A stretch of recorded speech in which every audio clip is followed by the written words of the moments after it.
darling Nickie. This is week 5 on Transcribers FTM, and this week we're talking about the GLBTQ community. This is like the 4th time I've recorded this video, so you know what, I can't even explain what's happened all these times. It's not been easy. Alright, let's get started here. Do you feel the T should be included in GLBTQ? Originally, no, I didn't. I was really struggling with understanding why the T was in there. To me, G, L, B, and Q, okay, lesbian, bisexual, and queer, all have to do with your sexual orientation, whereas T has to do with your gender identity. So why would the T be included? Well, after talking to Gabe a number of times about this issue, I'm starting to understand why the T is included. And to put it simply, this is kind of what he said. The G, L, B, and Q, as well as T, actually, all have to do with gender roles and the roles you take in your relationship. So it's not so much about who you're sleeping with, but more about the role you take in your relationship. And when you put it like that, then it's easier to understand why the T is included in that acronym. So I feel like the T, I feel like the T can be included. That's cool with me. Do you think there's any kind of hierarchy in the GLBTQ community? I do. Yeah, I don't think that the people at the bottom of the hierarchy are, victims to more harassment or hate crimes or anything like that. But what I do think is that within the community, there's levels of acceptance. And so at the top, I think, are the gays and lesbians. They're the most widely accepted in the queer community. And then you have the bisexuals, who are, pretty accepted, kind of sometimes. And then way, way, way down, you have the trans people who are, in my opinion, the least accepted in the queer community. So yeah, I do think there is a hierarchy there. Do you feel a part of the GLBTQ community? Sorta? Kinda? I don't know. When I came out originally, I first came out as being bisexual years ago.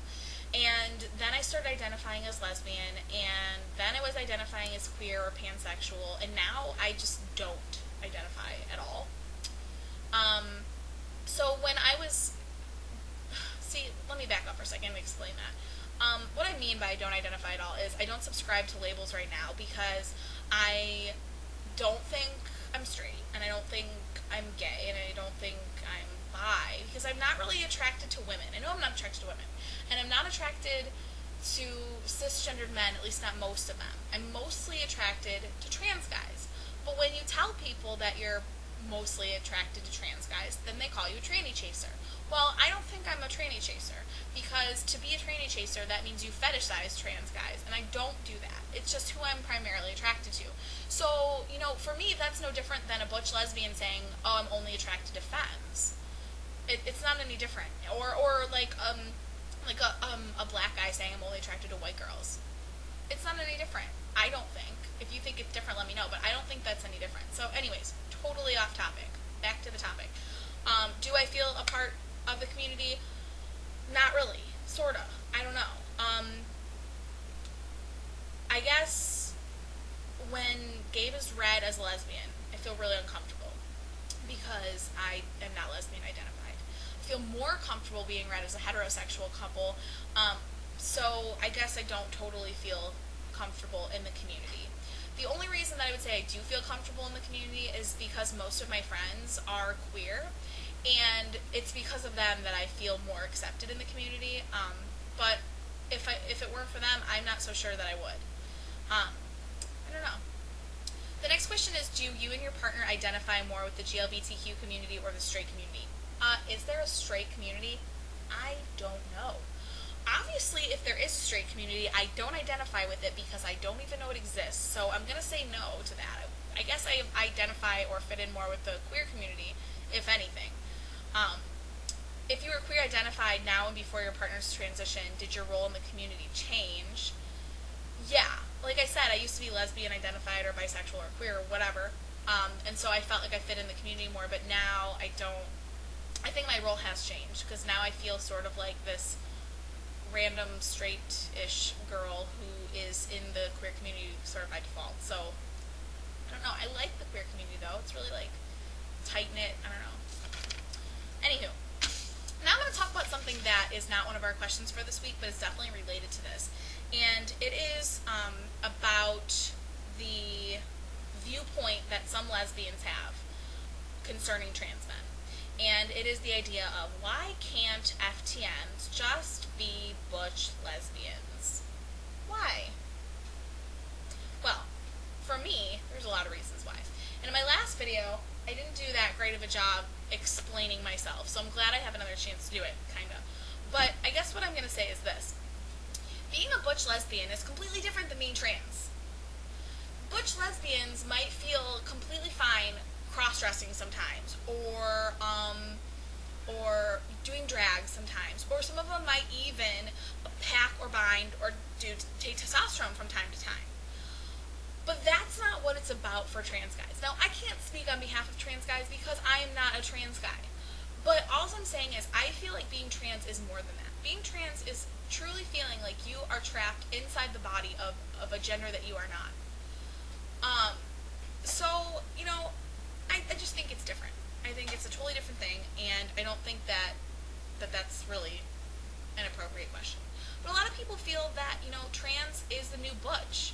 Is trans the new butch? I mean, do you think there are less butch lesbians now because more of them are becoming trans-identified and are transitioning?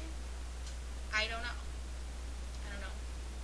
The idea is, though, that when you're butch, you're fine with your female identity. You're fine with your female body. But when you're trans, you're not. And that's what it's about. It's not about the testosterone. It's not about binding or packing or who you're sleeping with. It's about how you feel in your own skin and about the body that you were born into. So, I mean, it's different. What you up to? Oh, Gabe's playing the Wii. Anyways, I have 3 resources for you this week. One's a book and 2 are videos. And I'll talk about the book first. It's called Stone Butch Blues, and it's by Leslie Feinberg. And it talks about the kind of like the plight of the stone butch, and it talks about butch lesbians prior to Stonewall and how they were free to and liked to participate in drag or cross-dressing. Some of them would bind, pack, take testosterone from time to time, that kind of thing.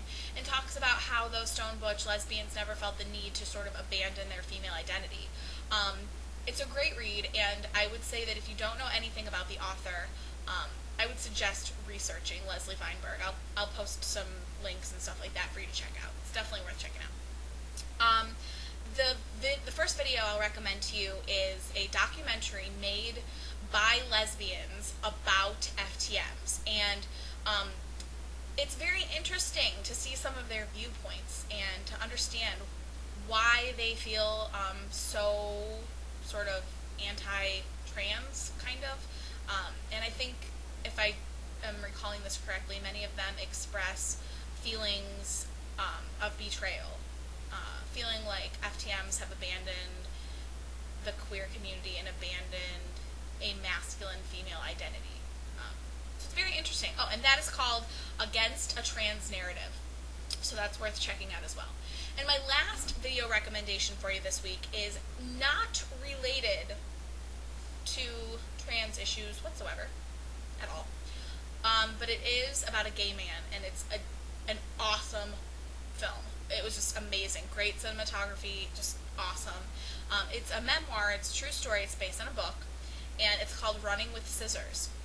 So if you haven't heard of that, I definitely recommend checking it out. I saw the film, but I have not yet read the book, so I will maybe have to get back to you on that. Like I said, not related to trans, but still worth checking out. We do have a few more openings on the channel.